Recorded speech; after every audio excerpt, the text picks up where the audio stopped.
Okay, here you see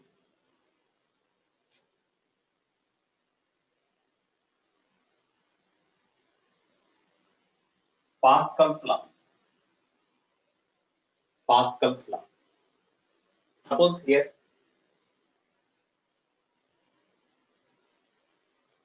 in a vessel some liquid is taken. In a vessel some liquid is taken. Okay, here it is taken in a vessel, cylindrical vessel, and enclosed by means of a light frictionless piston. Enclosed by means of a light frictionless piston. That's why because of this piston, there is no force acts on the liquid surface of liquid, so that there is no pressure acts on the liquid. Okay, here as the atmospheric pressure, as it is open to atmosphere, the atmosphere pressure acts on the piston. In turn, the piston exerts the force on the stomach. Here in the cylindrical vessel, the liquid is enclosed. The liquid is taken in a cylindrical vessel by means of a frictionless piston. Okay, suppose here as this vessel is open to atmosphere, on the piston atmosphere pressure acts. Now at the bottom, what is the pressure? Suppose the height of liquid column taken in the cylindrical vessel is say small h. At this point, pressure means what is the total pressure at this point? Suppose if atmosphere pressure is not there, because of this height of the liquid column only pressure will be there, h rho z. But as the piston is pushed by the atmosphere with a pressure P naught. The same pressure, with the same pressure, the piston pushes the liquid or water in downward direction. So according to Pascal's law, when the pressure is applied on the surface of the liquid at any point, the same pressure is transferred to each and every point in the liquid. So even at this point also, already due to height of liquid column, pressure is there. So, but because of atmospheric pressure, as the piston pushes the liquid in downward direction with a pressure equal to atmospheric pressure, that atmospheric pressure will be acted at this point. So total pressure at this point is equal to atmospheric pressure plus pressure due to this height of liquid column h into density of liquid into c. Suppose if you consider the pressure at this point, pressure at this point is say PA.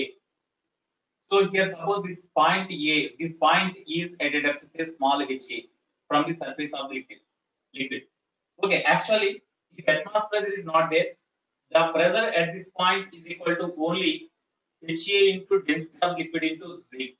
That is the pressure at that point A. Pressure at that point. But as the piston is kept here over which atmospheric pressure acts, the piston pushes the liquid with a pressure equal to atmospheric pressure. Such pressure acts at each and every point here.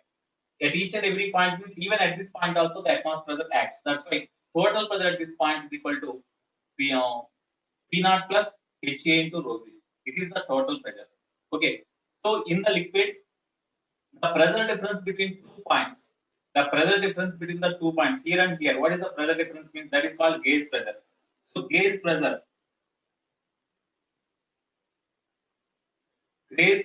is equal to pressure difference between these any 2 points. You take suppose if you take any 2 points here, pressure difference between the 2 points. Of course, P is greater. P minus PA. That is the gauge pressure between these 2 points, or pressure difference between these 2 points. That is equal to P means P naught plus H rho z minus of PA means P naught plus HA rho z. Okay, here when you subtract them, then minus cancel here. Plus P naught minus P naught cancel. H rho z minus HA rho z. H minus rho z you take common. H minus HA of rho z. It is called the gauge pressure. It is the gauge pressure. Here this gauge pressure or pressure difference between the 2 points can be measured with the help of the manometer. The pressure difference between any 2 points can be measured with the help of the manometer. So this gauge pressure is the pressure difference between these 2 points that can be measured with the help of the manometer. So this gauge pressure can be measured with manometer. Gauge pressure can be measured with the help of the manometer. Okay, can be measured with the help of manometer.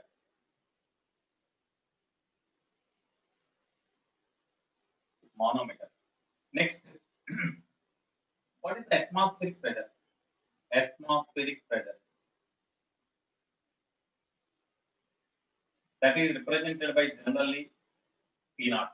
What is the atmospheric pressure? What is okay? I have, that's why the same sentence I have written here. I forgot to write here. Thus, gauge pressure can be up to this. You can see. So the continuation is of the gauge pressure can be measured with the help of the manometer. Okay. So what is the atmospheric pressure? Pressure exerted by the atmosphere on the surface of the sea water. Sea water ka surface మీద exert చేసే pressure ని మనం atmospheric pressure అంటాం. Okay. Suppose the surface of the sea water is this one. Sea water surface. Sea water surface. So here the sea level is considered as the reference level. From this reference level, suppose atmosphere is up to this height. Atmosphere is up to this height. That is the capital H. Height of the atmosphere. Capital H is the height of atmosphere. That means up to which height the atmosphere is extended. Air is there. Height of the atmosphere. Height of atmosphere. Atmosphere. So over the atmosphere there is a vacuum. That's why because of this height of the atmosphere or height of the air, whatever the pressure exerted by air column on the surface of water, that is the atmospheric pressure. So that atmospheric pressure P naught is equal to atmospheric pressure P naught is equal to, suppose you imagine the density of the air is almost all constant. If density of the average density you take, average density of the atmosphere is say rho naught. Average density of atmosphere. Average density of atmosphere is say rho naught. Then the pressure due to the height of the liquid column is equal to height of the air column is equal to, tell me, air or liquid, whatever it may be, same, both are fluids. That's why due to this height of the liquid column at this point, what is the pressure? Because of this height of the air column or atmosphere, the weight of this atmosphere exerts some force on the surface of the water. No? Then force exerted by the atmosphere per unit area on the surface of the sea water. That is the pressure acts on the sea water. Pressure due to atmosphere acts on the surface of the sea water. That is called atmospheric pressure, which is equal to height of the air column, capital H, into density of average density of the atmosphere, rho naught, into Z. It is the atmospheric pressure. It is the atmospheric pressure. So whatever the pressure exerted by this atmosphere over the surface of the sea water, whatever its value, here when you take the 76 centimeter of height of the mercury column, that also exerts the same pressure on the surface of the sea water. Suppose here you take the mercury column having height equal to 76 centimeter of mercury, then due to the height of the mercury column, whatever the pressure acts at the bottom, that is equal to atmospheric pressure. That's why atmospheric pressure is measured in terms of mercury column. Generally, atmospheric pressure is measured in terms of mercury column. So this is equal. Therefore, here actually in this height of the atmosphere, average density of the atmosphere, G is the acceleration due to gravity at that place. Okay. So here this is equal to 76 cm of Hg. 76 cm of Hg. What does it mean? ఇంత height గల air column వలన, అంటే atmosphere వల్ల ఇక్కడ ఎంత pressure పనిచేస్తుందో 76 centimetre height గల mercury column వల్ల పనిచేసే ప్రెజర్ కూడా అంతే ఉంటుంది. Okay, that's why the atmosphere pressure is measured in terms of mercury column. Okay, here what is the height of the atmosphere? If 76 cm of which is the height of the mercury column, which is equal to atmospheric pressure, then what is the height of the air column, or what is the height of the atmosphere? Height of the atmosphere means here this is equal to, you see, H rho naught into Z is equal to 76 centimeter of Hg means we can write H mercury into density of mercury into Z. అంటే ఇంత height గల mercury column వల్ల పనిచేసే pressure atmosphere pressure రెండు ఈక్వలే కాబట్టి therefore this can be written as pressure due to height of this mercury column. Here Gg cancel. So height of the atmosphere H is equal to height of the mercury column into density of the mercury by average density of the atmosphere. Density of the mercury means already we know. Density of the mercury is equal to 13.6 gram per cc or into 1000 kilogram per meter cube. That is equal to 13.6 into 10 power of 3 kilogram per meter cube. cc means centimeter cube. Okay. Height of the metric column is 76 cm of Hg. We know. Height of the metric column is equal to 76 cm of Hg. That means 76 centimeter. 76 centimeter or 76 into 10 power of minus 2 meter. Okay. So here, this average density of the atmosphere will be given. Then what is the height of the atmosphere from the sea level or from the sea water, surface of the sea water? That can be measured with the help of this formula. Okay. Here next one more point. Note point here. Here by which device we can measure the atmospheric pressure? By which device we can measure the atmospheric pressure? By which device? Barometer. So atmospheric pressure is measured with the help of barometer. With the help of barometer. Okay. Atmospheric pressure P naught is equal to H into density of mercury into Z. Height of the mercury column 76 cm of Hg. 76 into 10 to the power of minus 76 cm 10 to the power of minus 2 meter into density of mercury 13.6 into 10 to the power of 3 kilogram per meter cube. Because 76 cm of Hg means we are substituting in SI system. 76 into 10 to the power of minus 2 meter. Density of the mercury is substituting in SI system into acceleration due to gravity approximately say 10. Then you will get the answer in Newton per meter square or Pascal.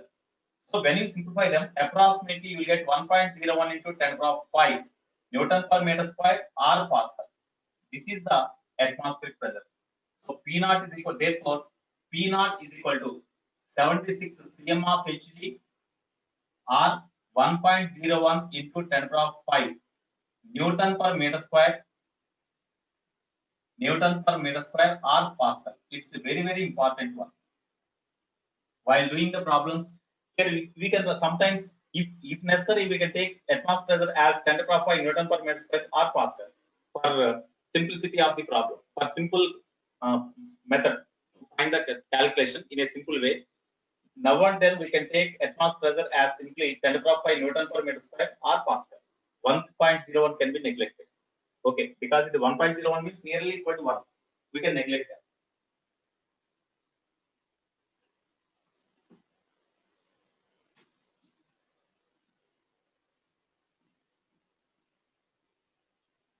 Next one, atmospheric pressure is equal to how many meter of water column? Note point, one atmospheric pressure is equal to how many meter of height of water column?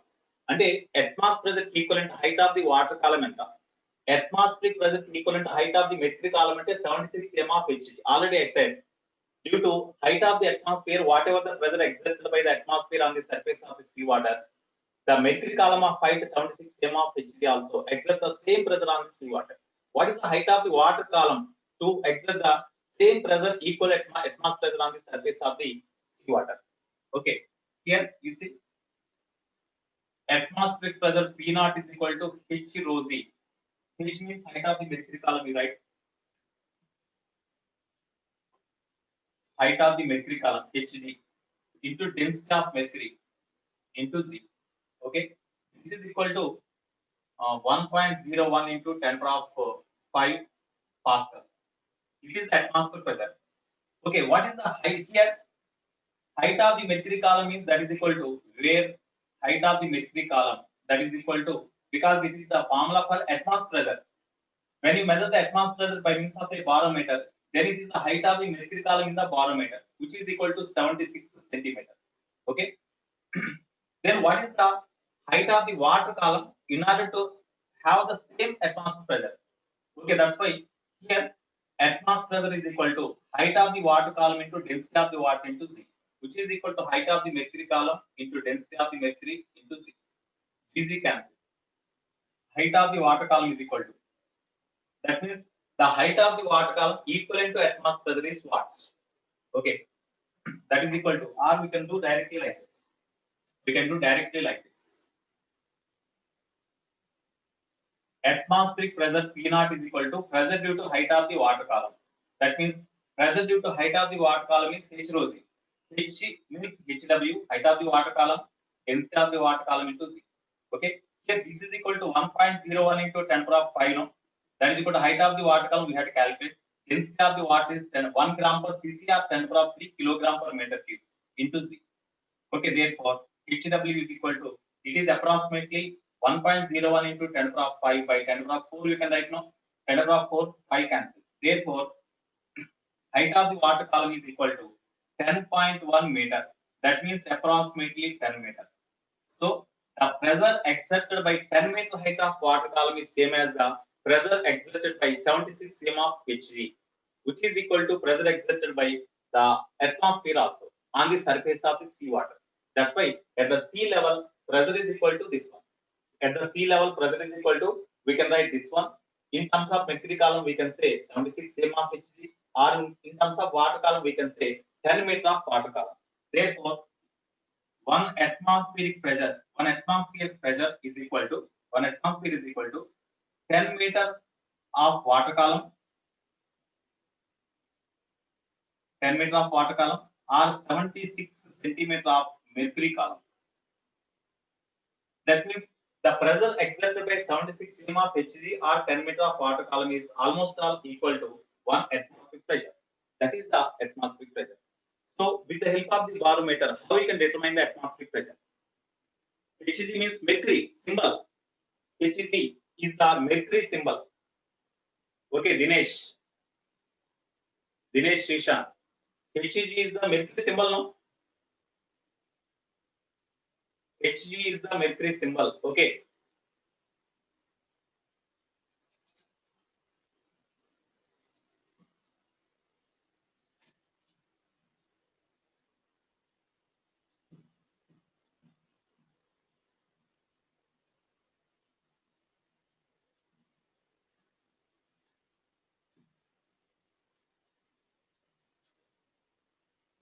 Right. Now, barometer.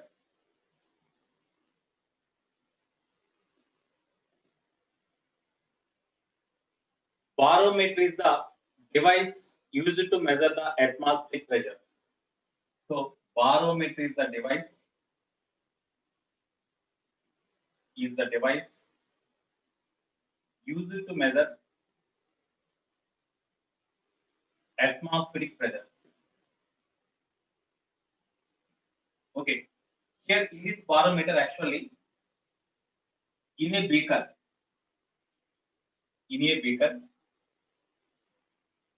mercury is taken. In a beaker, mercury is taken like this up to certain level. It is kept on the table, and a cylindrical tube, narrow cylindrical tube, whose one end is closed, is completely evacuated. ఒక tube తీసుకుని, ఒక glass tube తీసుకుని, అంటే cylindrical glass tube తీసుకుని, narrow cylindrical glass tube, whose one end is closed. దానికి ఒక end close అయిపోయి ఉంటుంది.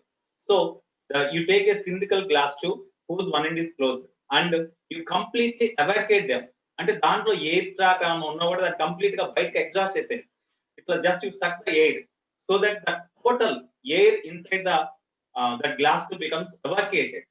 అట్లా evacuate చేసేది. It is free from air. Complete గా vacuum create అవుతుంది అక్కడ. Vacuum create అయిన టైంలో just you close the open end. Then what is the pressure inside the tube, cylindrical tube? What is the pressure inside the cylindrical tube? There is no air. So what is the pressure inside the tube? Zero. So at the time, just you reverse the tube and you keep the open end of the tube just submerged inside the liquid. A open end of the tube inside the liquid submerged chesi and open chesi. Then there is no possibility for the air entering to the tube. Okay, now the cylindrical tube is like this. Okay, here actually, as no air is there inside the tube, here vacuum is there, here atmosphere is there. Here atmospheric pressure acts on the mercury column. No?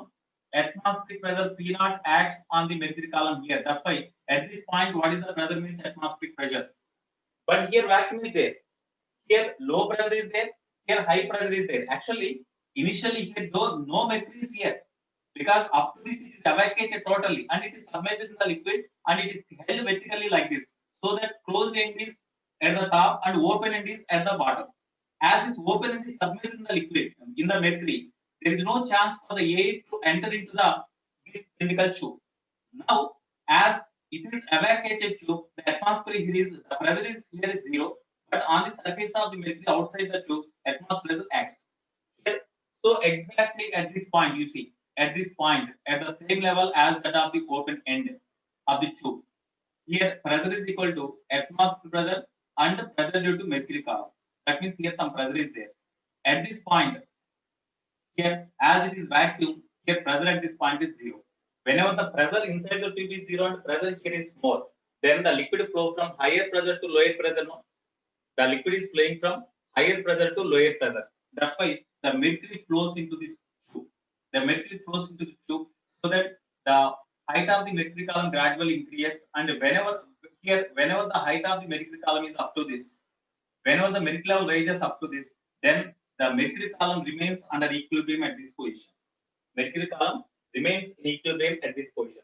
What is the medium here in this gap? In this space, in the cylindrical tube, is there any air is there? In this space, is there any air is there? Vacuum. That's why no pressure is here. No pressure acts on the surface of the mercury here. Okay, now you consider the 2 points at the same horizontal level. One point is on the surface of the mercury in the beaker. Another point is at the same level inside the tube. Okay, from this point, the height of the mercury column is say small capital H. Height of the mercury column is say capital H. Okay, now here you see the liquid column is in steady state. It is not in motion. Under equilibrium, the mercury column is in steady state. In this beaker, there is no flow of mercury. In this also, there is no flow of mercury. It is under equilibrium at this level.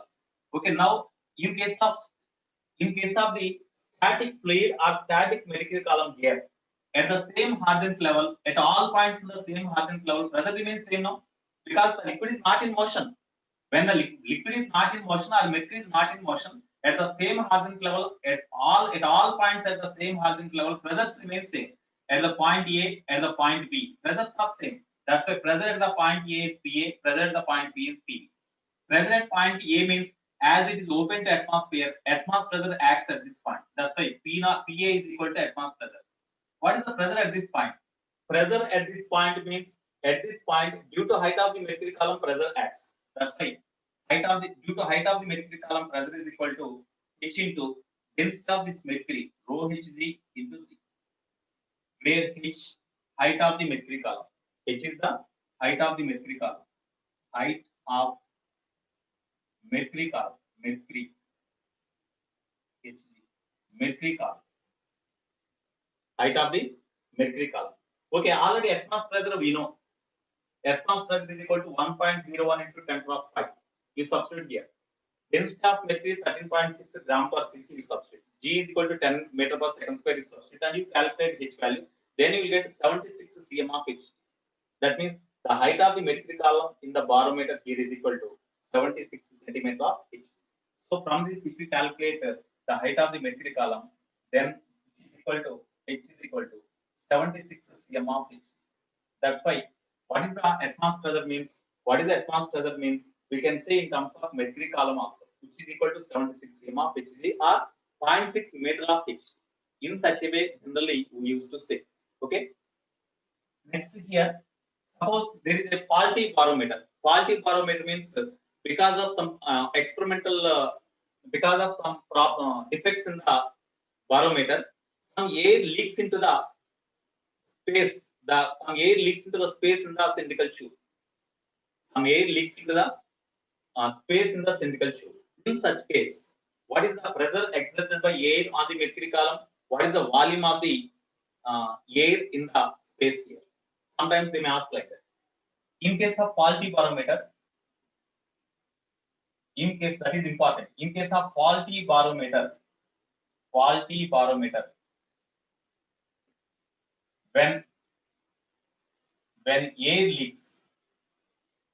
air leaks into it, same diagram.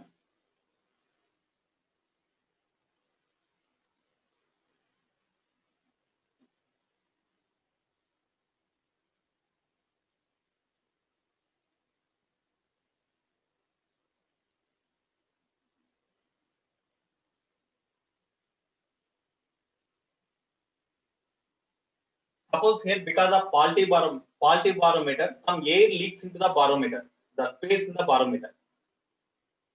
Okay. Now, whenever the air is there in the space inside the spherical tube of the barometer, at the time, the mercury level in the tube is under equilibrium at this height, a small h. Okay. Now, here on the surface of liquid in a beaker at this point A, and at the same level inside the spherical tube at this point B, pressures must be same because it is a static plate, static mercury. That's why at the same horizontal level pressures must be same. That's why pressure at the point A is equal to pressure at the point B. So what is the pressure at the point A? As the point A on the surface of the mercury is open to atmosphere, definitely atmosphere pressure acts at that point.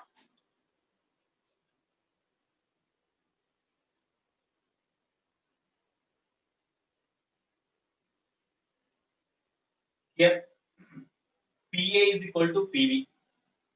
PA means atmosphere pressure P naught acts at that point. Okay.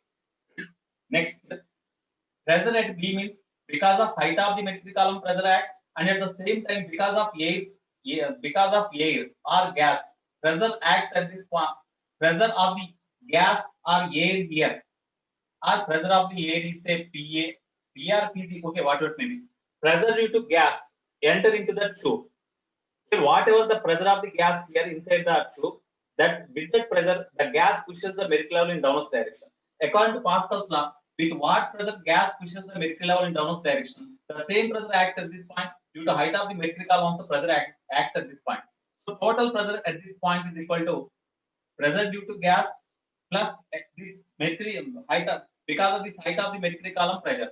Okay, therefore total pressure at B is equal to pressure due to gas or pressure due to air plus pressure due to mercury column, height of the mercury column, H density H into rho Hg into C. Okay. So what is the pressure due to gas? Therefore, pressure due to gas or air leaks into the tube. Leaks into the tube of barometer. Pg is equal to P naught minus H rho Hg into C. This H can be measured by means of the barometer. H can be measured. Atmosphere pressure we know that is fixed. So pressure due to gas or air and leaks into the tube can be estimated with the help of this one. Okay, then they asked what is the volume of the air leaks into the space in the barometer. Maybe ask like that. What is the volume? Suppose the temperature of the atmosphere is a capital T. So from PV is equal to nRT. PV is equal to nRT according to gas equation. PV is equal to nRT, you know, in chemistry. Of course, we do have this formula in heat. Okay, thermodynamics chapter. PV is equal to nRT. That means it is the gas equation which is leaks into the space. P means that is the pressure due to gas. V is the volume of the air or volume of the gas inside the barometer tube. V, number of moles of the air. R, universal gas constant. T is the Kelvin scale of temperature of the gas. That is equal to atmospheric temperature. We know. Okay, from this, V can be calculated. V is equal to nRT by pressure due to gas. Pressure due to gas can be estimated with the help of this formula. Then you substitute here. Then you will get the volume. Volume is equal to area of cross section of the tube into length of the tube. No? Area of cross section of the tube into length of the tube. A into length. Here, length of the air column. That is the L. Therefore, A, area of cross section of the tube. Area of cross section of tube. Okay, L, length of the air column. Length of air column. They may ask volume of the air leaks into the tube. What is the length of the air column? They may ask provided area of cross section of the tube. So in this way, based on the given problem, we can do by this concept. So this concept is also most important concept. Okay, it is regarding barometer. Okay, next. Shall I write this one? Shall I write?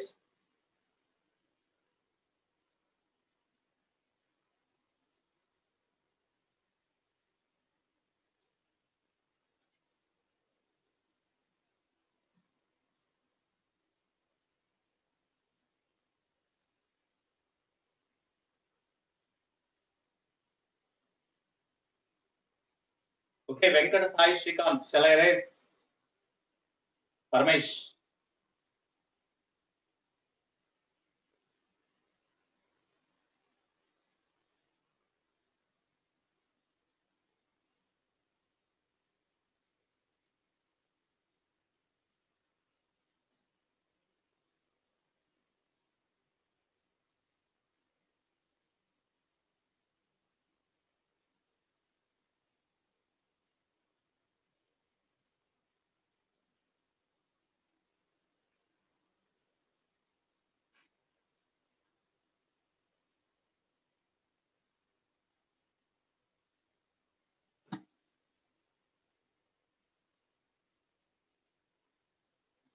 Here it is the gas equation of gas. In gas equation, what is N? Ram. In gas equation, what is N small n? Number of moles, no? Yeah, that is only number of moles. It is number of moles. It is the universal gas constant. T is the Kelvin scale of temperature. V is the volume. Pg, suffix Z, that is the pressure exerted by gas mixed into the tube of the barometer. Okay.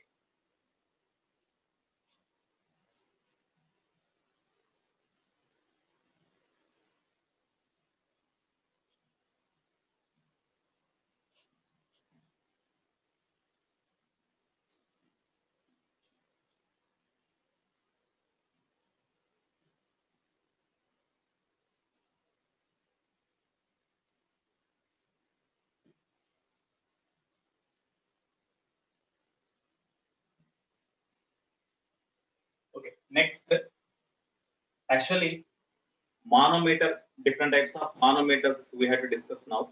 But if I discuss them, time will be over so that we cannot go ahead in the class. So that you cannot do more problems because based on the manometer, etc., problems are not much. Okay, when I say the buoyant force, number of problems are there.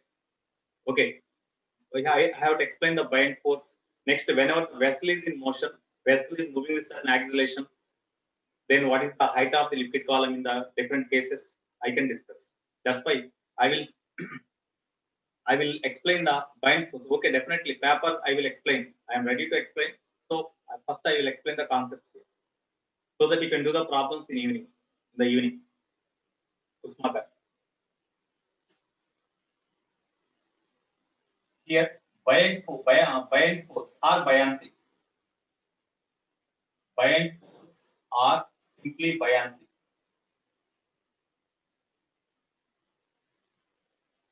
Buoyant force or buoyancy. Suppose here you imagine it is a beaker in which some liquid is taken up to certain level. The liquid is taken up to certain level.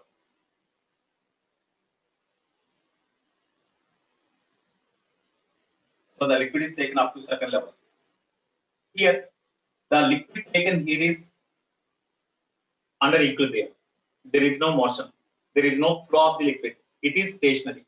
Okay. In this stationary liquid or fluid, you imagine a small element. You imagine a small element, or you imagine a cubical element. Here, this is a cubical shaped element. We imagine it is a cubical element. Cubical element we imagine. Okay. Now, the height of this cubical element is small h, so that all sides are equal to small h only. Or we can take L also. We can take L also. The height of the cubical element considered here is say L. You take L. You take L.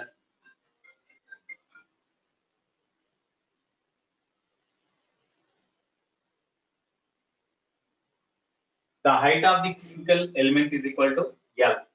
Okay.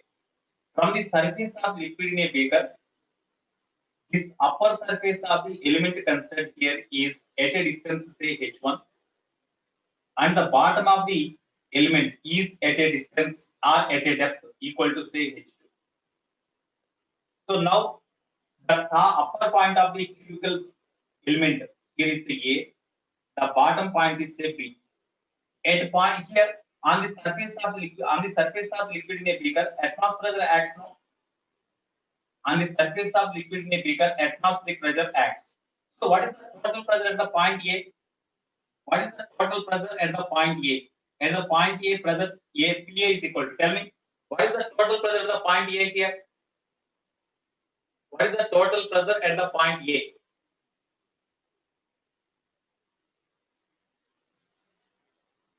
At the point A, what is the total pressure? P naught plus H rho 0.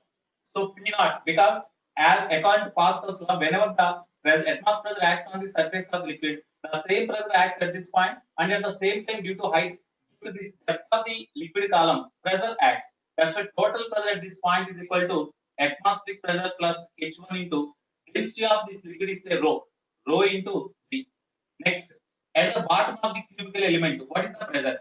At the bottom of the cubical element, pressure PV is equal to atmosphere pressure acts P naught plus pressure due to this depth of the liquid column, because this surface is at depth equal to H2, no? That's why H2 into rho Z. It is the pressure at the bottom of the cubical element. So because of pressure at this point, what is the force acts on this upper surface of the element? That is say FA. Because of pressure at the bottom, what is the force acts on the bottom surface of the cubical element? That is say F3. Because of this pressure, the water or liquid pushes this surface in downward direction. Because of this pressure, the force acts on the body. Of course, as the surface is here, because of pressure here, the liquid pushes the surface in this direction. So force due to pressure at the bottom and pressure at the top. Pressure at the top, force due to pressure at the top, Fa is equal to pressure acts on the surface, Pa into area of the surface of the cube, area of this face of the cube. Area of face of the cube is equal to say S. S is equal to or A is equal to L square, of course. A. Okay. Next, pressure at this bottom, that is equal to Fb. Pressure at the bottom, Fb is equal to, force at the bottom acts due to pressure is equal to Fb is equal to pressure Pb into area. As it is the cube, this area both are same. That's why A. Okay. Therefore, is Fb is more or Fa is more? Tell me. Is Fb is more or Fa is more? Fb is more, because at this point, as it is at more depth, pressure at this bottom is more. Hence, more force acts on the cubical element in upward direction than force at the top acts in downward direction. So net force acts on the cubical element. F net is equal to Fb minus Fa. No? F net is equal to Fb minus Fa, because Fb is greater, because Pb is greater than Pa, because H2 is more. That's why net force acts on the element in upward direction. Net force acts on the element in upward direction. That is equal to F net. Okay, that net force acts on the element in upward direction is in this direction is vertical upwards. That is this one. Okay, because of this net force, the element considered here should be moved upwards. No, మనం ఈ liquid లోపల ఒక cubical element consider చేస్తాం. Because of net force acts on this element, the element must be moved upwards, no, but it's not moving, because as the liquid in the beaker is under equilibrium, definitely it is under equilibrium. If it is under equilibrium, means definitely the weight of this liquid in this cubical element must be acting downwards direction, that balances the net force acts on the cubical element in upward direction. That's why this must be equal to the weight of the liquid in the cubical element. ఇక్కడ cubical element మీద upward direction లో పనిచేసే net force ఇది. అదే టైంలో gravitational force of attraction acts on the element downward direction, which is called weight of the liquid in the element, no, cubical element, no. That's why that weight of the liquid in the cubical element acts downwards direction, and due to pressure difference at the top and bottom, some net force acts on the cubical element in upward direction. Even then, as the liquid, this element is under equilibrium, net force must be zero. That's why F net is equal to weight mg. F net is equal to weight mg. F net means Fb minus Fa. What is Fb minus Fa? FB means PB, PBA minus FA means PA into A is equal to mass. Mass of the liquid column means, you see, mass of this liquid column is area of cross section of this surface into height gives area of cross section of the surface into height. Area of cross section A into height L, because height of the cubical element is considered as L, no? Considered as L, or we can write H also, no problem. Into, it is the volume, into density of the liquid, rho L into Z. Okay, therefore PB means, here we can take A common. So PB minus PA of A is equal to AL rho L into Z. A cancel. PB means P naught plus H2 rho Z. P naught plus H2 rho Z minus PA means P naught plus H1 rho Z. Rho is the density of liquid now. You write density of liquid. Of course, we don't write L because density of liquid is considered as rho only, so you don't write L. You don't write rho L. Rho. Okay, therefore this is equal to L rho into Z. Here minus P naught plus P naught cancel. H2 rho Z minus H1 rho Z. We take rho Z common. Then H2 minus H1 into rho into Z is equal to L rho Z. L rho Z. So here rho cancel. GZ cancel. Okay, therefore H2 minus H2. H2 minus H1. Okay, sorry. Here you keep this weight like this only. You keep this weight of the cubical element like this only, mg. You keep this weight mg like this only. You don't substitute the data, mg. Okay, now h2 minus h1 means h2 minus h1 is equal to height of the this cubical element, that is equal to L. Okay, that's why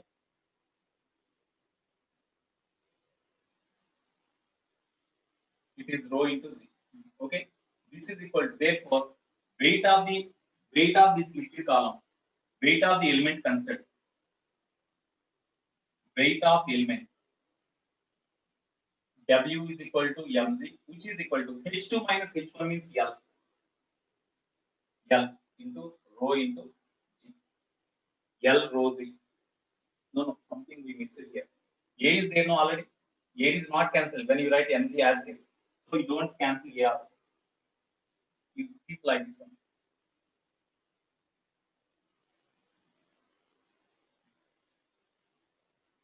So keep A as it is, you don't cancel. Okay, here also. Okay, then here G cancel. Then A rho into L into rho into A.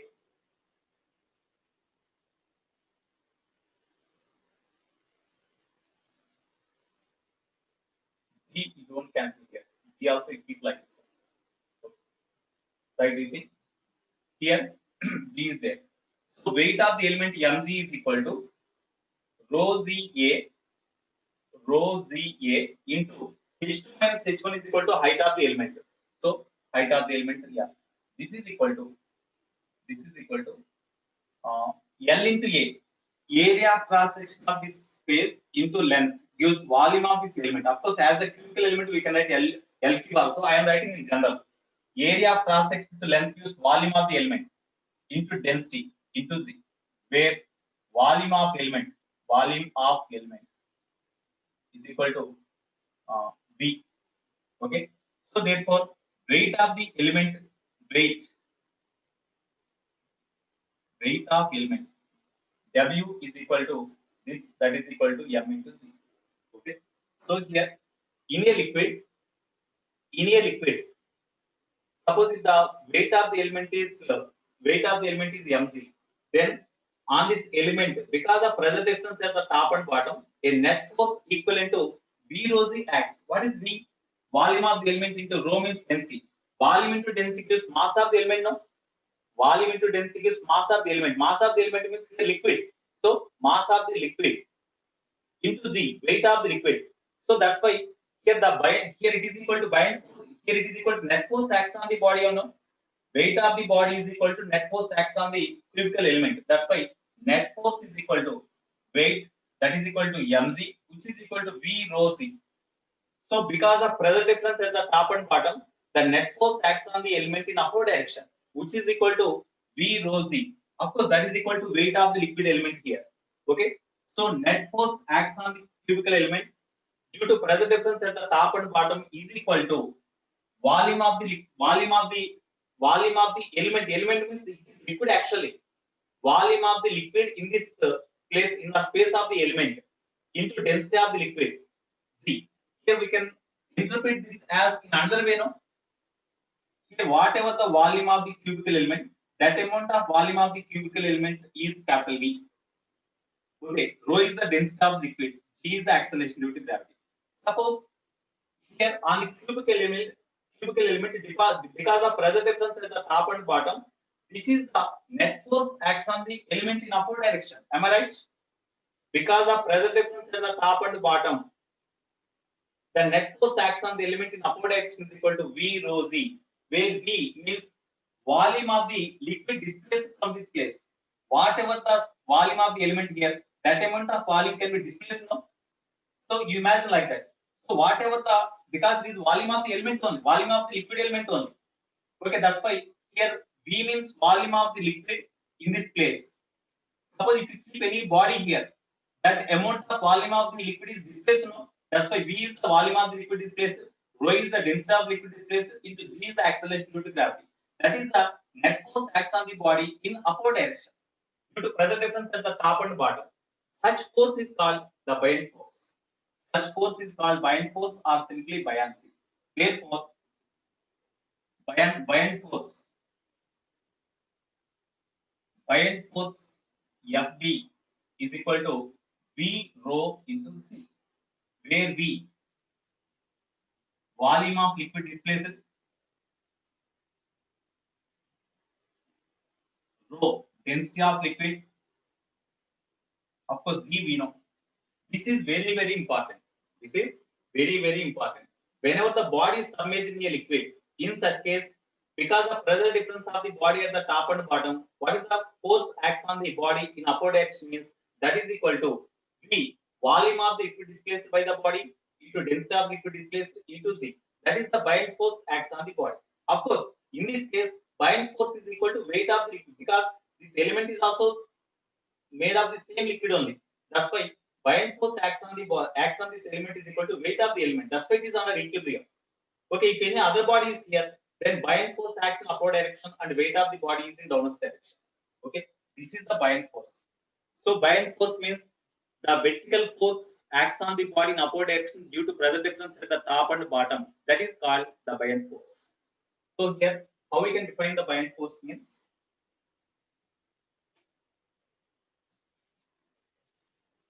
therefore the net force acts on the body when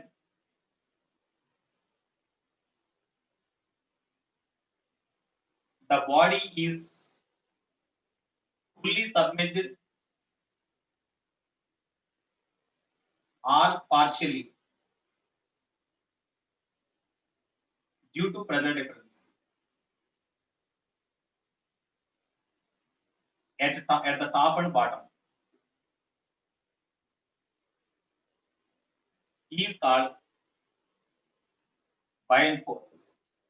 So the net force acts on the body when it is completely submerged in liquid or partially submerged in liquid due to pressure difference at the top and bottom is called buoyant force, which is equal to weight of the liquid displaced by the body.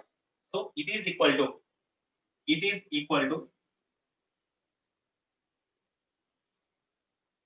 weight of liquid displaced by the body. It is equal to weight of liquid displaced by the body. So buoyant force is equal to weight of the liquid displaced by the body. అంటే ఒక body liquid లో submerge చేసినప్పుడు ఆ body యొక్క volume ఎంత ఉందో దానికి equivalent volume liquid displays అవుతుంది. When the body is submerged in liquid, whatever the volume of the body, that amount of volume of the liquid is displaced. Okay, the weight of the liquid displaced by the body when it is submerged fully or partially acts on the body in upward direction, which is called the buoyant force. which is called the buoyant force. Volume of the element and liquid displaced, both, yeah, same. Volume of the element or body is same as the volume of the liquid displaced. That is the case whenever body is fully submerged. ఒకవేళ ఈ body full గా ఇట్లా submerge అయి ఉంటే అప్పుడు volume of the body and volume of the liquid displace both are same. Suppose if it is partially submerged in some cases, then because of pressure difference at the top and bottom, some buoyant force acts on the body in upward direction, which is equal to volume of the liquid displaced when body is submerged partially. Partial గా submerge అయినప్పుడు ఎంత volume గల liquid displace అవుతుందో దానికి equivalent weight ఆ body, దానికి equivalent weight body మీద upward direction లో ఫోర్స్ పనిచేస్తుందండి. That is called the buoyant force. That is called the buoyant force. Okay, in different cases we will check. We will see that concept.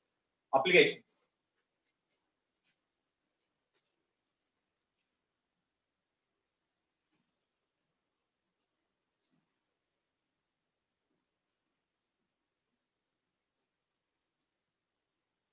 So you have to remember one thing.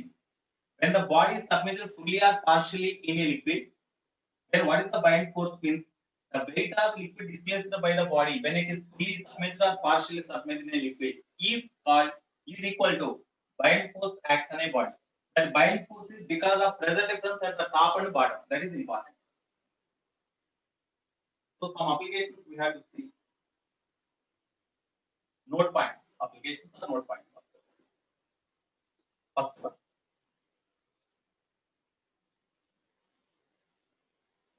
Apparent weight of the body. Apparent weight of body when completely submerged in a liquid. Completely submerged in a liquid.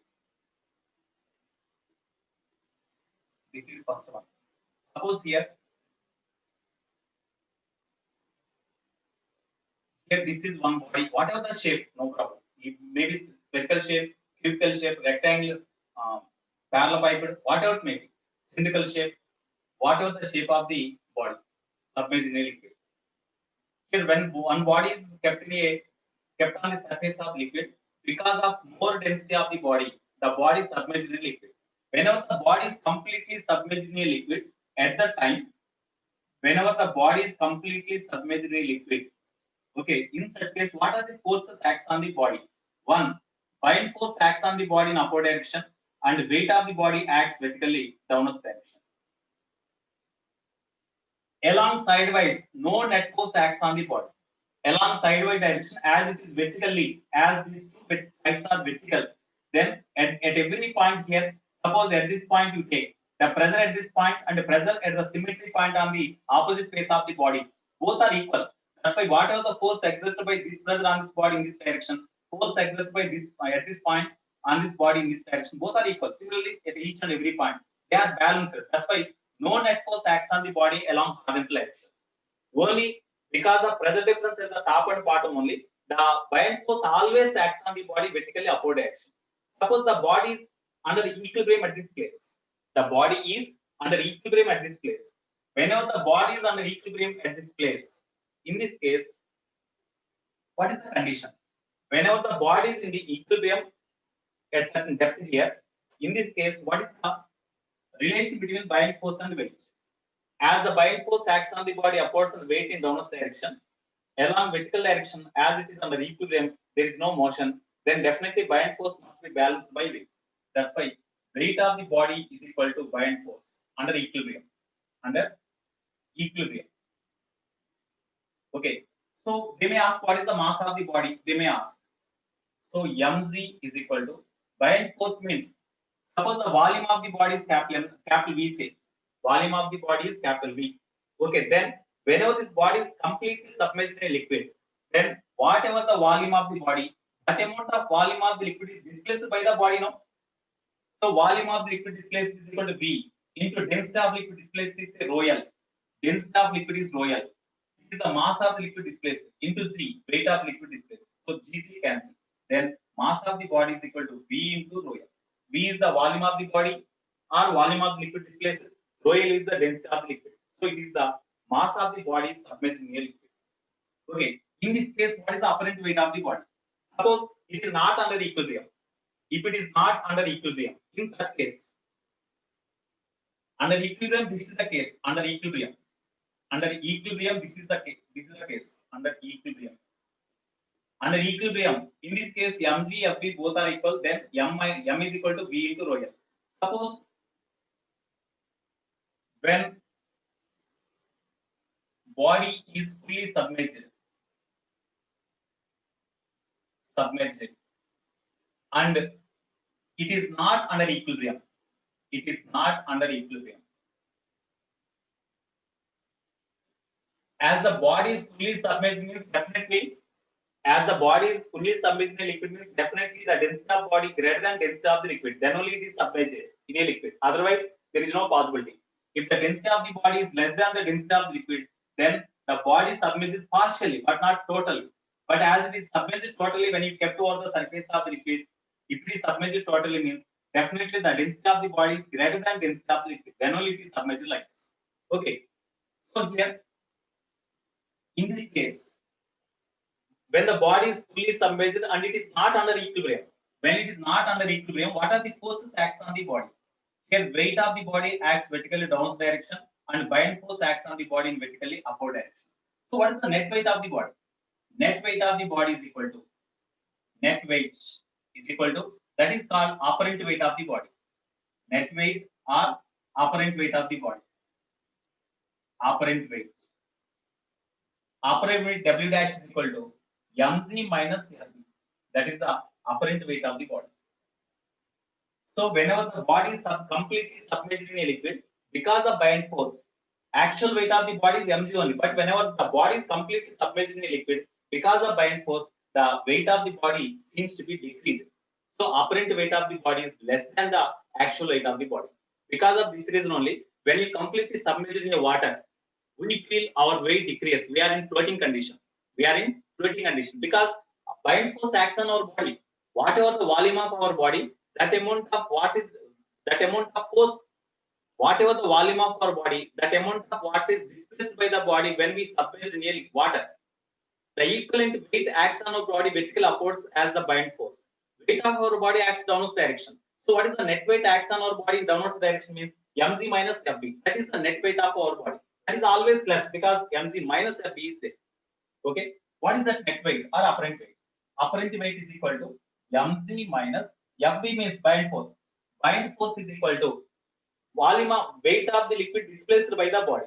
Buoyant force means weight of the liquid displaced by the body. Weight of the liquid displaced by the body means volume of the liquid displaced by the body into density of liquid displaced. That gives mass of the liquid displaced into z, weight of the liquid displaced. Okay, then this is equal to, you take mg common. When you take mg common, 1 minus v rho l z by mg. Of course, gz cancel. So mg of 1 minus volume into density of liquid by mass means volume of the body into density of the body.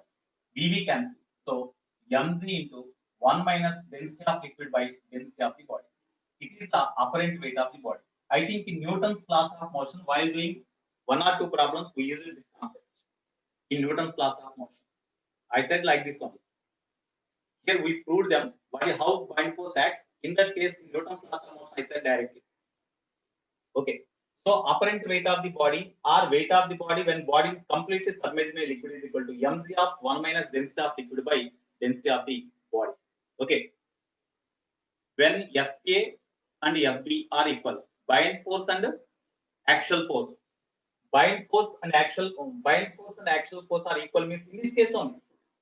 Suppose if this element is made of the same liquid, in the liquid only when you consider the element, previously we considered the element now, mg is equal to v rho z, we got that is the liquid element only now.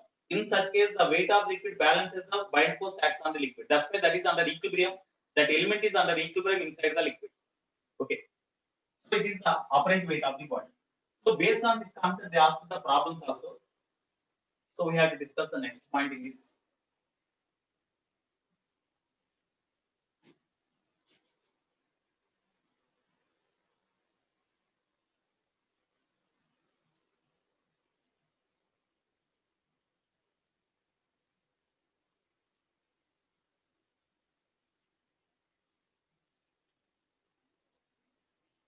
Second one. Second one.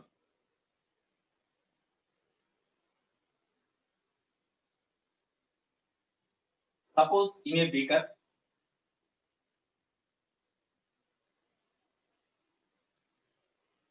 it is filled with two different immiscible liquids having different densities.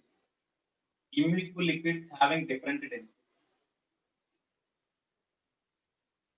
Having densities rho 1 and rho 2. These two are two immiscible liquids. Okay, they are not miscible. Immiscible liquids are taken here having different densities rho 1 and rho 2. It is under equilibrium. When it is under equilibrium, is rho t is more or rho 1 is more? Is rho 1 is more or rho t is more?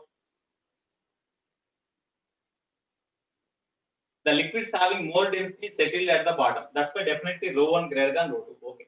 Now, one spherical shaped body is kept over the surface of liquid.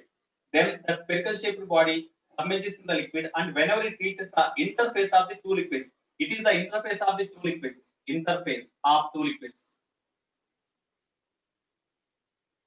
It is the interface of the two liquids. Exactly, the sphere comes to the interface of the two liquids, and it is under equilibrium at the interface, so that half of the volume of the sphere is above the interface and half of the volume of the sphere is below the interface. Below the interface. In this way, the body is under equilibrium. The density of the body is say rho 3. Density of the body is rho 3. It is the center. Okay. So total volume of the body is capital V, say. Total volume of the body is capital V. In this first upper liquid, the volume of the body inside the upper liquid is V by 2. Volume of the body inside the lower liquid is V by 2, because half of the sphere is submerged in the upper liquid and half of this volume of the sphere is submerged in the lower liquid. That's why above half of the liquid, above half of the volume of the body is inside the upper liquid, below half is inside the lower liquid. Now the sphere is under equilibrium. Whenever the sphere is released at the top, then the sphere slowly comes down, and whenever it reaches the position here, it is under equilibrium. Under equilibrium, what are the forces acts on the body? Tell me. First of all, you tell me what is the relation among the densities. First, you tell me what is the relation among the densities. Just in mains, they asked what is the relation among the densities. That's all. That is one question. What is the relation among densities? Is density here density of this lower liquid rho 1 greater than rho 3 greater than rho 2? 1 is greater than 2. No doubt. What about rho 3? Is rho 3 is greater than rho 2 or rho 2 is greater than rho 3? Suppose if rho 3 is if rho 3 is less than rho 2, this sphere cannot submerge in this liquid. As it is submerged in the liquid, rho 2 means definitely this density is greater than this one. So rho 3 greater than rho 2. But if the sphere cannot submerge in the lower liquid, that's why rho 3 less than rho 1. So rho 1 is maximum, then rho 3, then rho 2. It is the order of the densities. This sphere having density rho 3 submerges in the liquid rho 2, but cannot submerge in the liquid rho 1. That's why this density is greater than rho 2 but less than rho 1. That's why rho 1 greater than rho 3 greater than rho 2. It is the density relation. Next, as it is under equilibrium, it is under equilibrium. Under equilibrium, what are the forces acts on the sphere? No doubt, buoyant force acts on the sphere upwards, and weight of the sphere acts downwards direction. Okay, under equilibrium, definitely weight balances the buoyant force under equilibrium.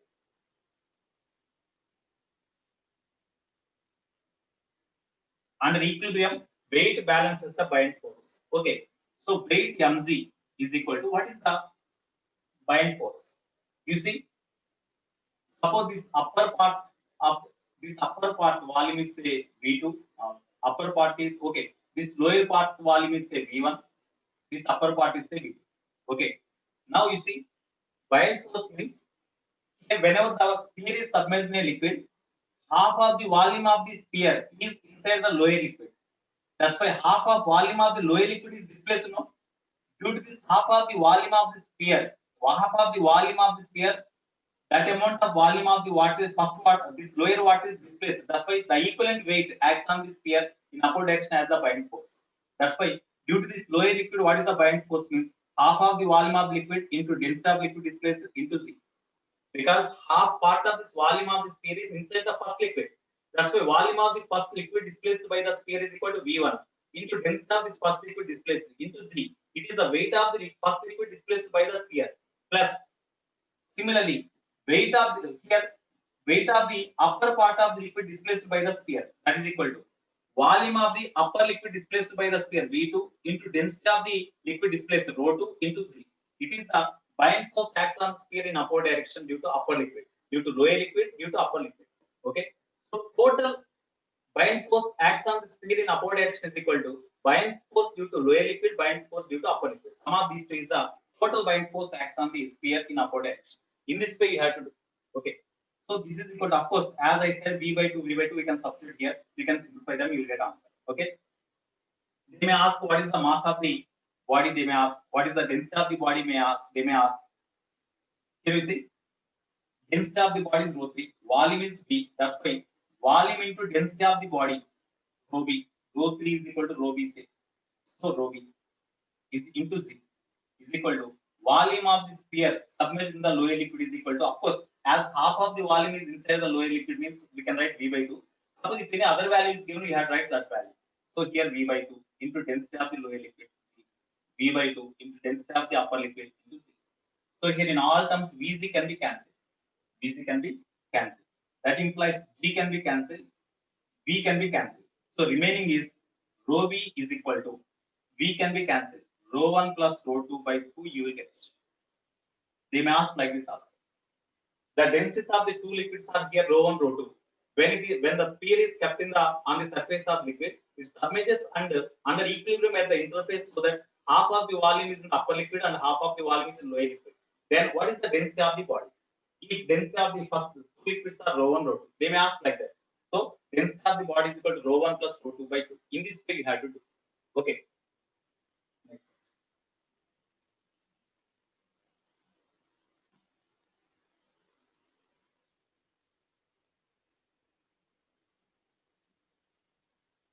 Okay, next accelerated. Here in this way, buoyant force concept we can find the weight.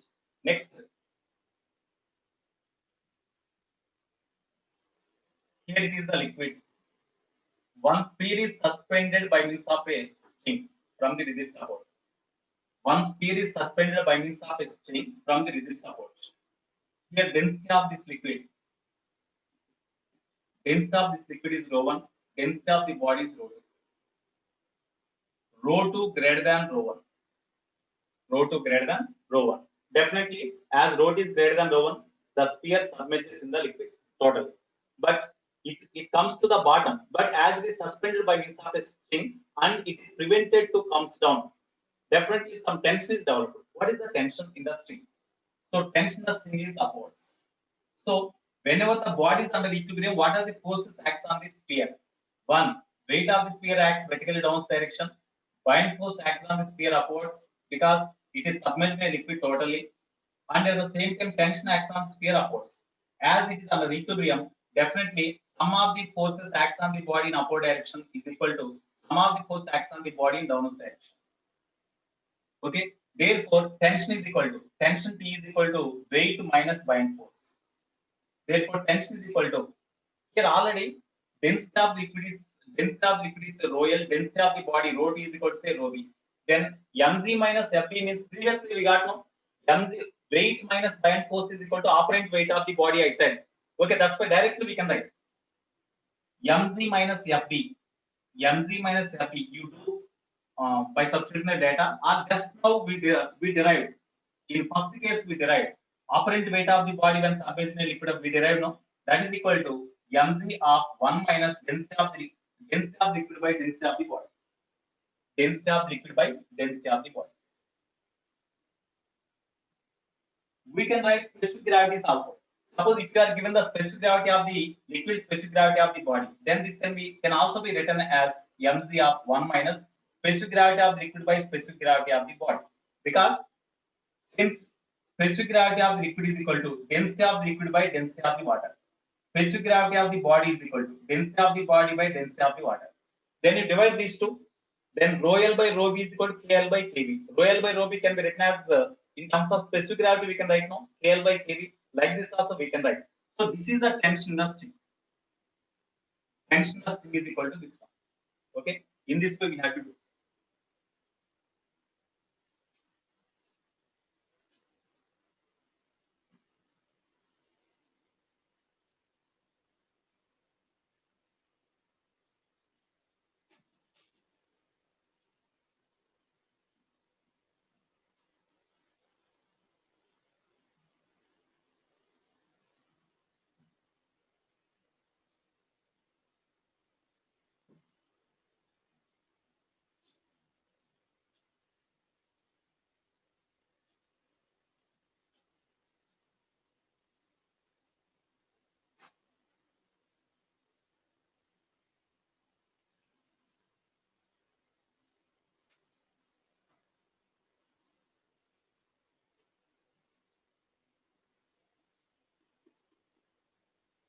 Fluids subjected to acceleration in a vessel.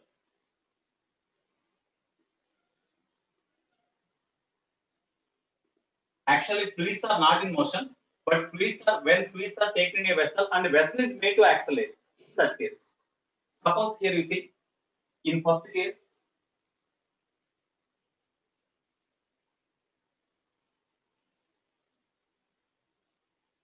suppose here in first example, initially the vessel is at rest. Initially, the vessel is at rest. When vessel is at rest, then the surface of the when vessel is at rest, then surface of the liquid is like this. Vessel is not in motion. When vessel is not in motion, then surface of the liquid is horizontal like this. We know. You take a beaker and fill the beaker with liquid up to a certain level. Then the surface of the liquid is horizontal. Surface of the liquid is horizontal. Okay. Next, suppose when the vessel is moving with an acceleration in this direction. Just you imagine what happens. What about the surface of the liquid? Is it changes or it remains as it is? When the beaker is accelerated and it is moved with an acceleration A, is the surface of liquid like this only, or surface of liquid rises in this direction? Surface of liquid ఏమైనా rise అవుతుందా లేదా అట్లాగే ఉంటుందా? Rises. In which direction is it rises? On left side or right side? Left side, because whenever the vessel is moving in this direction, then here on this liquid pseudo force acts in backward direction. Whenever pseudo force acts in backward direction, there is no possibility for the liquid to move back. That's why it presses like this. The pseudo force acts on the liquid, presses the wall of the vessel in this direction. Whenever it presses, here pressure increases. When pressure increases, the pressure here becomes greater than the pressure here. That's why the liquid rises. So whenever the liquid rises, then the surface of liquid becomes like this. Surface of liquid becomes like this. Okay. Now the surface of liquid becomes like this. Suppose if the beaker is at rest, in that case surface is horizontal only. But whenever the beaker is in motion, then with acceleration A inward side, then the liquid level rises opposite to the direction of motion of the vessel. If it is moving with constant velocity, there is no rise. Whenever it is moving with certain acceleration, then only the surface of the liquid becomes inclined. Okay, what is the angle of inclination? This inclined angle is how much? Suppose it makes an angle theta with horizontal. Then what is that angle? If you are given acceleration A, then what is the angle of inclination of the surface of liquid with horizontal? That is the question they asked. Okay, now you see, you consider the small element. You consider one cylindrical element of the liquid. You consider the cylindrical element of the liquid. Okay, of course, it is a small element. Small element having length say L. Okay, here this, of course, in order to see the element here clearly, I drawn with more size. Actually, the thickness is negligible. Okay, here this end of the element, this element AB, the end of this first end of the element is at a depth HA. This end, the right end of the element is at a depth, say HV. At a depth HV. So whenever the vessel travel in forward direction with an acceleration A, in such case, the liquid is under equilibrium at these positions. The liquid is under equilibrium in the beaker, so that the surface of the liquid is inclined like this. Actually, what happens? Here, suppose if you consider one element, whenever the beaker starts its motion or before starts its motion, you consider one element in the beaker. Okay, this element is under equilibrium only in the beaker. There is no motion, because whenever the vessel is moving with certain acceleration here, whenever the vessel is moving with certain acceleration, in such case also, the surface of liquid changes like this, but the element remains under equilibrium. Actually, what happens here? Here, whenever the beaker is moving with acceleration A in this direction, suppose the mass of the element considered here is a dm, then pseudo force acts on the element in this direction. Pseudo force acts on the element in opposite direction. That means mass of the element into acceleration of the beaker. That is, the pseudo force acts on the element in this direction. Whenever pseudo force acts on the element in this direction, due to that, the element has to move in this direction. But element is under equilibrium. That means definitely some force must be acting on the element in this direction. Some force must be acting on the element in this direction because of pressure difference at this end and at this end. In order to act, the force acts on the element in this direction to balance the pseudo force. Definitely at this point pressure must be same, and at this point pressure must be less. At this point, in order to have the same more pressure, definitely the height of the liquid level must be raised compared with the height of liquid level here. That's why, in order to maintain an equilibrium, the surface of liquid is inclined like this, so that due to pressure difference at this end and at this end, the net force is acting on the element in this direction to balance the pseudo force. Due to that, the element is under equilibrium. So, in order to act the force on the element in this direction due to pressure difference, pressure at this point must be more. Suppose if the liquid level is horizontal only, it is under equilibrium at the horizontal only. Pressure here and here 0. That's why net force is 0 in this direction due to pressure difference. That's why only pseudo force acts in this direction and the element move in this direction. But it is not happening so. That's why definitely whenever the liquid level rises like this, so that it is inclined, then pressure at this point PA, pressure at this point PB say. Then because of here, definitely whenever the pressure here is more than the pressure here, due to pressure difference at the along horizontal direction, net force acts on the element towards right to balance the pseudo force. That's why under equilibrium of the element,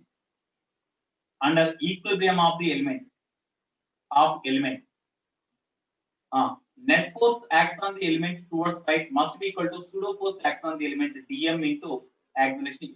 Net force means pressure at this point is PA minus pressure at this point is PV. It is the net pressure difference across this tube. Area of cross section of across this element. Area of cross section of the element is a small a. Okay. Therefore, pressure, because of pressure difference at the two ends of the element along horizontal direction, net force acts on the element towards left. That is balanced by the pseudo force acts on the element dm into, sorry, here acceleration, here you say this area of the element is a d small d capital A. Area of the element, because symbols are same symbols are there. You say that is dA. dA is the area of the element. dA, area of cross section of the element. Cross section of element. Cross section of an element. Okay. Now, dm into acceleration of the beaker. What is PA? Tell me. HA, you see, from this point you draw a horizontal line. You draw a horizontal line. This is equal to small h. This is equal to small h.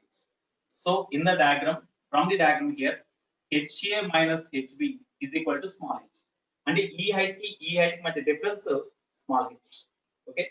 Now we substitute the data here. PA means pressure difference here and here. Pressure at this point means atmospheric pressure plus pressure due to liquid column. Because atmospheric pressure acts on the surface of liquid here and here. No? That's why PA means P naught plus HA into density of liquid rho into C. Okay, minus PB means pressure at this point. Atmospheric pressure plus pressure due to height of the liquid column. HB into rho into C. It is the pressure difference at this point and at this point. into area of cross section of the element dA. This is the pressure difference across the element along horizontal axis. Okay, that is equal to mass of the element. Mass of the element means how we can write mass of the element? Area of cross section of the element dA into length of the element L. Area of cross section of the element dA into length gives volume of the element into density gives mass of the element into acceleration of the beaker. K. Mass of the element dm is equal to dA L rho into acceleration of the beaker.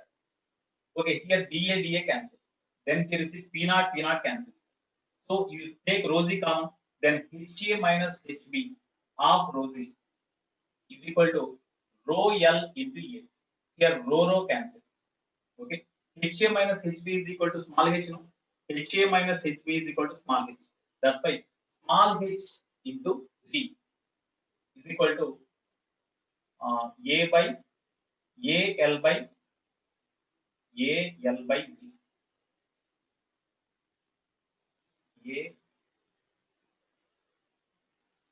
AL, no? AL. Okay, therefore, from this, suppose if it is theta, this angle is also equal to theta. No? Okay, therefore, from this, that implies h by L is equal to, we can write A by z. This is equation 1. H by L is equal to A by z. From the diagram, you see, from this right angle triangle, tan theta is equal to, theta is the angle made by the surface of liquid with the horizontal. Here or here, both are same. Okay, because it is horizontal line, it is horizontal line. It is the inclined surface of the liquid. If the angle made by this inclined surface with the horizontal is theta here also theta. Tan theta is equal to h by this length is equal to length of the element L, we can write now. Therefore, tan theta is equal to h by L. But h by L is equal to A by 0, A by C. So, just by knowing the acceleration with which the beaker travels in this direction, then what is the angle made by surface of liquid with the horizontal can be assessed, can be measured with the help of this formula. Tan theta is equal to A by Z. Tan theta is equal to A by Z implies theta is equal to tan inverse of A by Z. By using this formula, we can calculate angle made by the inclined surface with the horizontal. Okay, in this way we can do the problem. Okay. Next.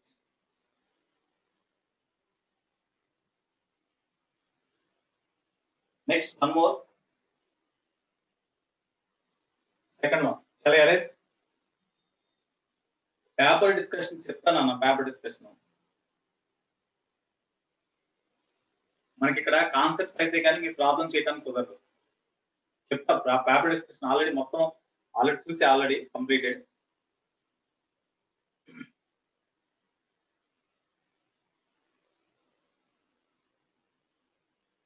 Shall I erase this one?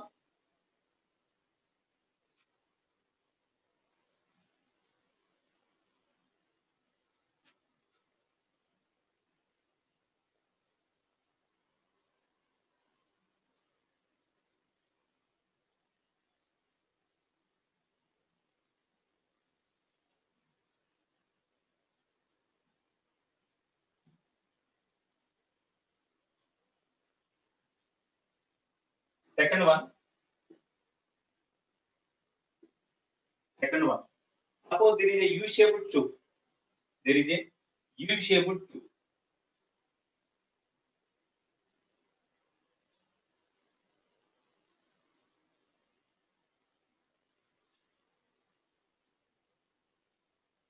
There is a U-shaped tube having uniform area of cross section.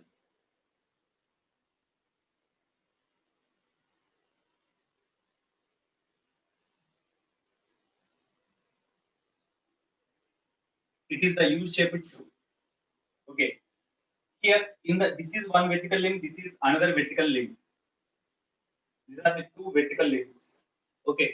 Now, whenever the liquid is taken in the one of the limbs here, the liquid flows like this, and the liquid level rises. And whenever the liquid is taken up to certain level, then the liquid settles at the same height in this and in this. Initially, whenever there is no motion in the U-shaped tube, the liquid stands at the same height. Okay, when acceleration A is equal to 0. But whenever it is made to move in a horizontal direction with an acceleration A, whenever this U-shaped tube, it is kept vertically like this only, and it is made to move with an acceleration a towards right. Then in which direction the liquid level rises? Is the liquid level rises or not? You tell me.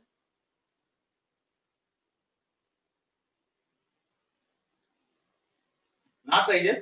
Freedom. You see, whenever the big this vessel U-shaped tube is moved in this direction, of course, on this liquid in the vertical limb of the U-shaped tube, it experiences the pseudo force in this direction. But at the same time, the surface of the wall also exerts the reaction force on them, so that net force in this direction becomes zero. Here also zero. But on this in the liquid in the horizontal tube, pseudo force acts in this direction. Suppose the mass of the liquid in the horizontal tube is m. M into A is the pseudo force now. M, mass of the liquid in the horizontal tube. Mass of liquid in horizontal tube. So here,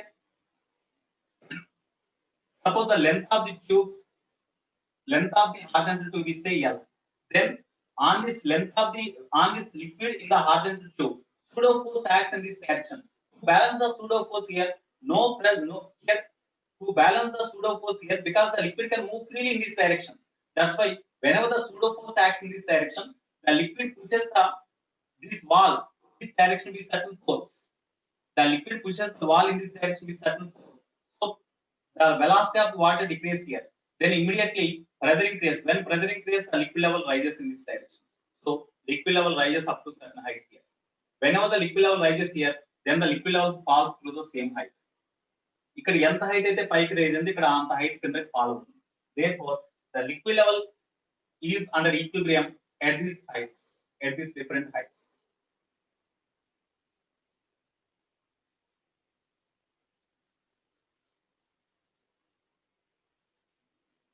Okay, now what is the difference in heights of the liquid level? Difference in heights of the liquid level in the two vertical tubes of the or two vertical limbs of the U-shaped tube. This is capital H symbol. Small h. This is small h. ఈ angle theta అనుకోండి. అంటే the line joining the surface of the liquid columns in the tubes makes an angle theta with horizontal. That is this one. Okay, from this diagram, tan theta is equal to h by this length is equal to L only now. So from the diagram, tan theta is equal to h by L. What about theta? If you know theta, then we can calculate h. Okay. Now, you see the height of liquid here, as it is a horizontal tube, and moreover liquid is under equilibrium at this place and at this place, at this point and at this point. At this point, pressure is say it is the point A, it is the point B. Then at this point, pressure is PA. At this point, pressure is PB. Because of here, as a pseudo force here at these heights, whenever the liquid is under equilibrium, at these heights, the pseudo force acts on this liquid column in the horizontal tube in this direction, and due to pressure difference at this end and at this end, the force acts on this liquid column in this direction due to pressure difference. Force due to pressure difference delta P in this direction. As the liquid levels are under equilibrium, means definitely net force acts on this liquid in the horizontal tube must be under equilibrium. Then only the height of the liquid column here and here are under equilibrium. Okay, that's why under equilibrium,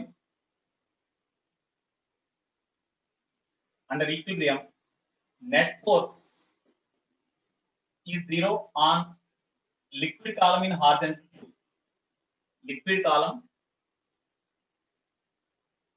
in horizontal tube.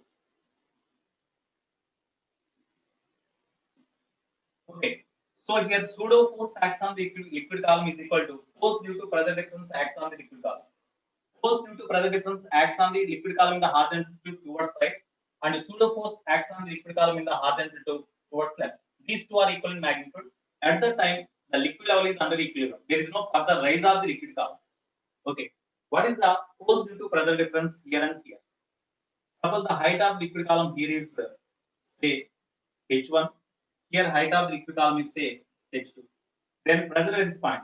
As this tube is open to atmosphere acts on the surface of liquid here.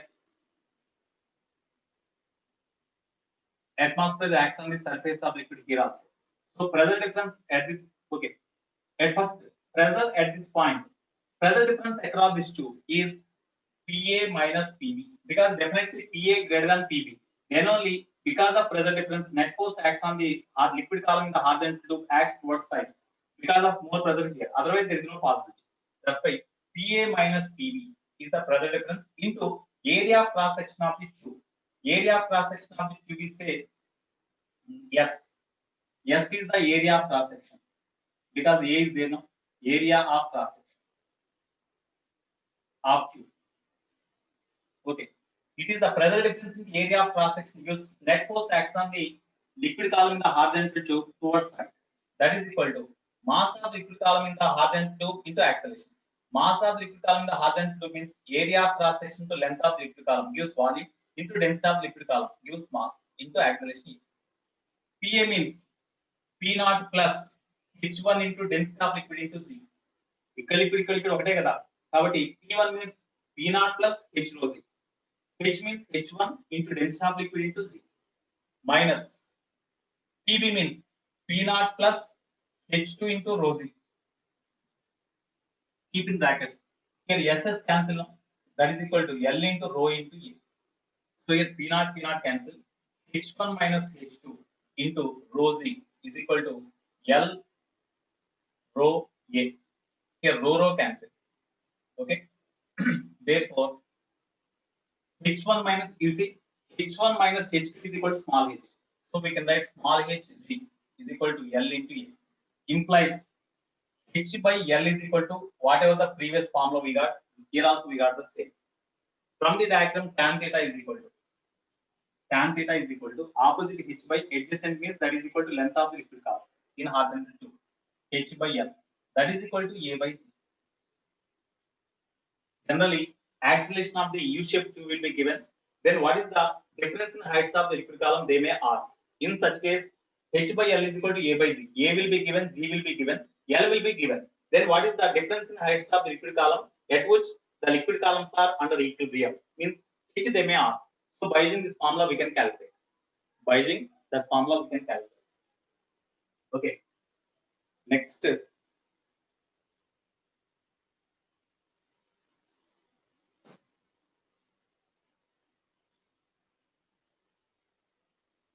Okay, 340.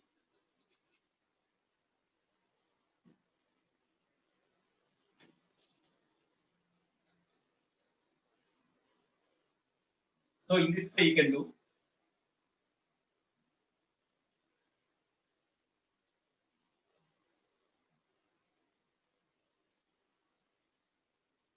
Once in advance, this based on this concept problem was given. You see, in advance it is given. It is the beaker filled with liquid. It is the beaker filled with liquid, and one plank or one rod, wooden stick. Okay, that wooden stick is one end of the wooden stick is fixed to the hinge at this point.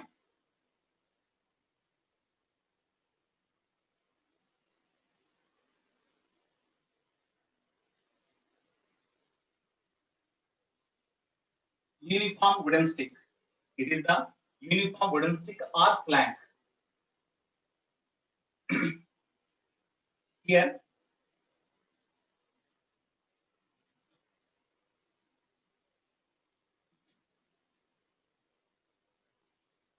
okay.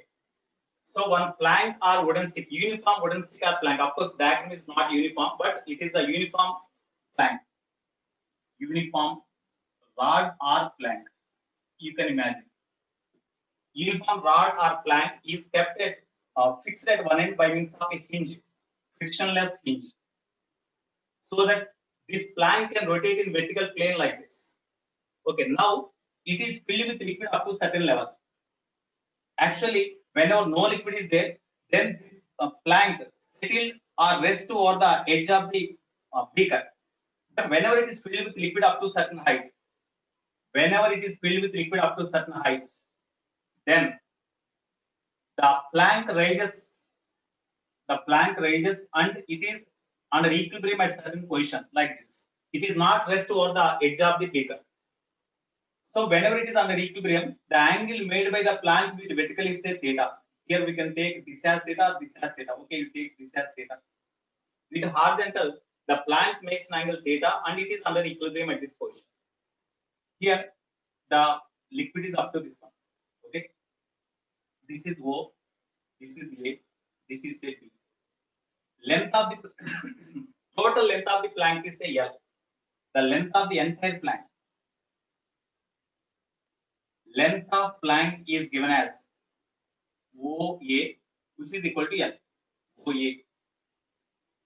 OA is equal to L. Okay. Length of the plank submerged in the liquid, OB.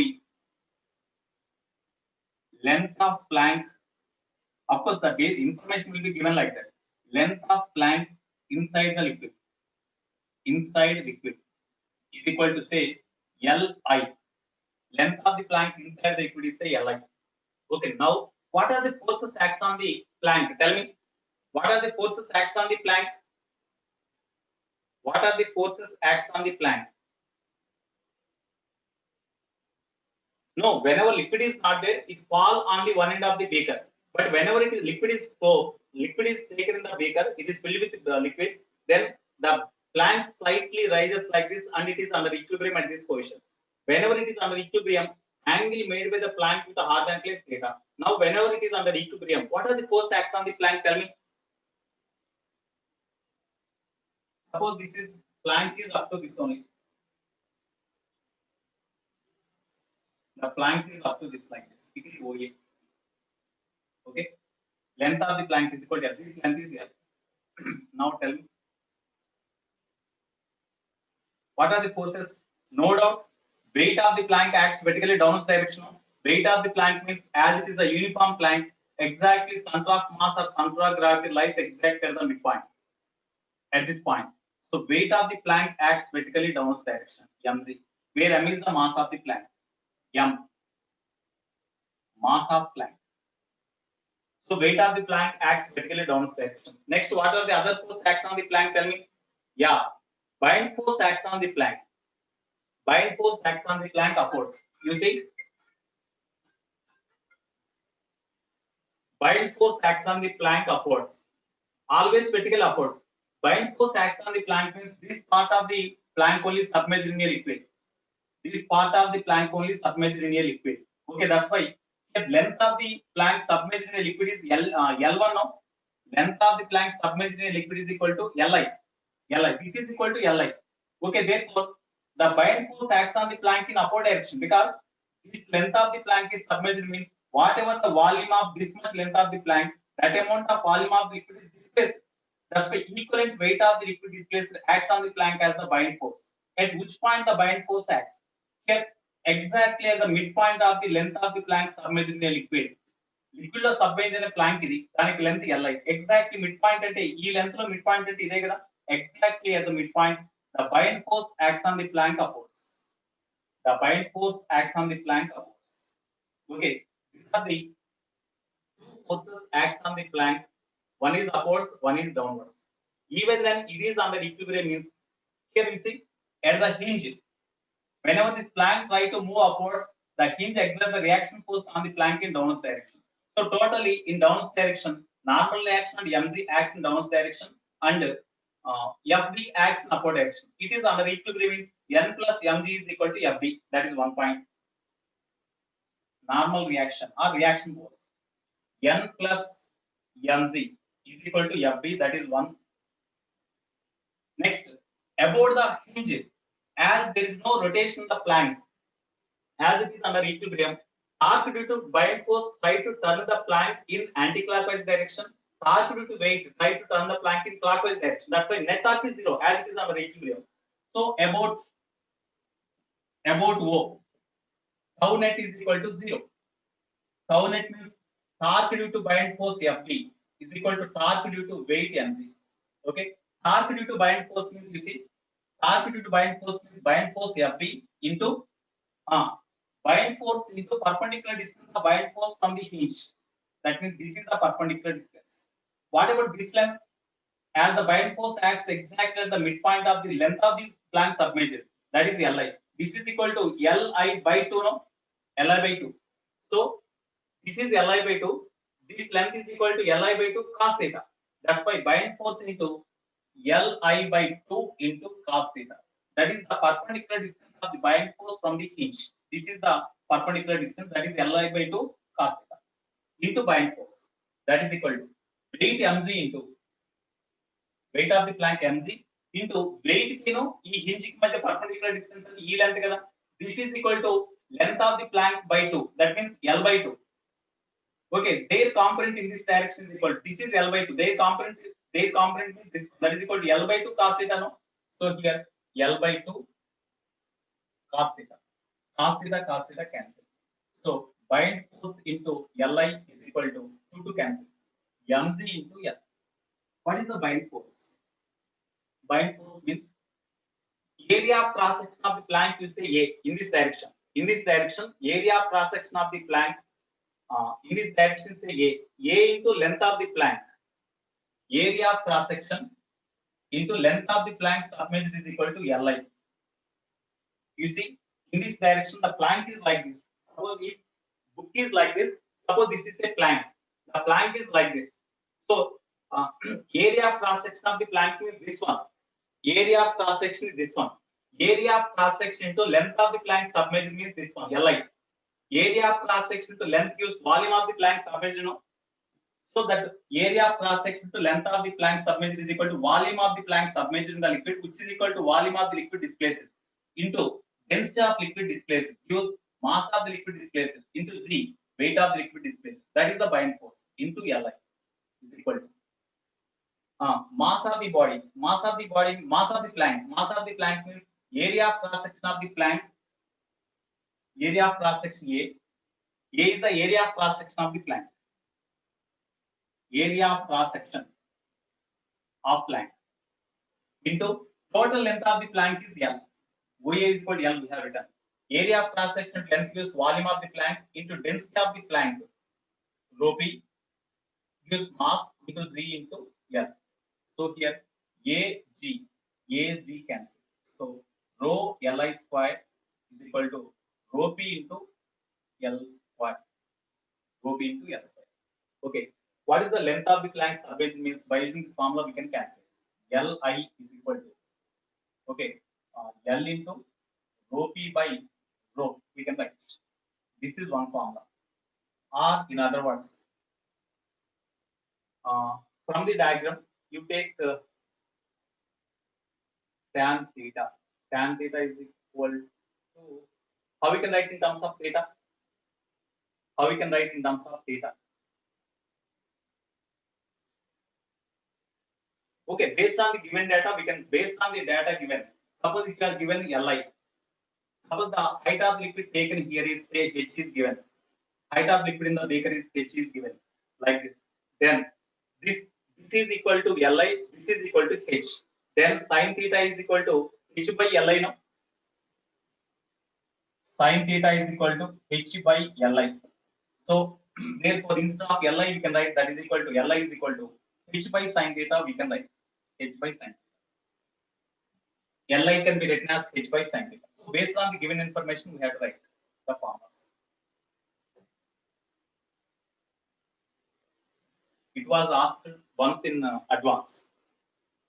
Li is equal to H by sin theta or L into root rho P by rho. Rho P means density of the plank, rho is the density of the liquid. Okay. So, by that formula, we can calculate right now. Okay, based on this, today you have to do the problems. Okay, have a nice day. I'm signing out. No, here along vertical direction, as there is no motion in the plank, N plus mg, weight of the plank acts in downward direction is equal to bind force acts on the plank in upward direction.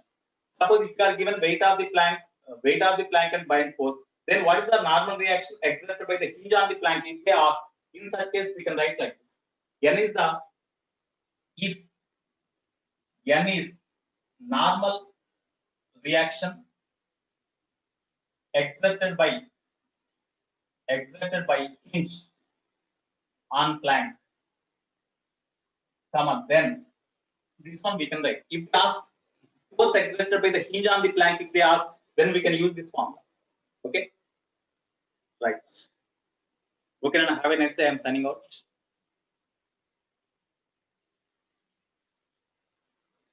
Bye, all of you.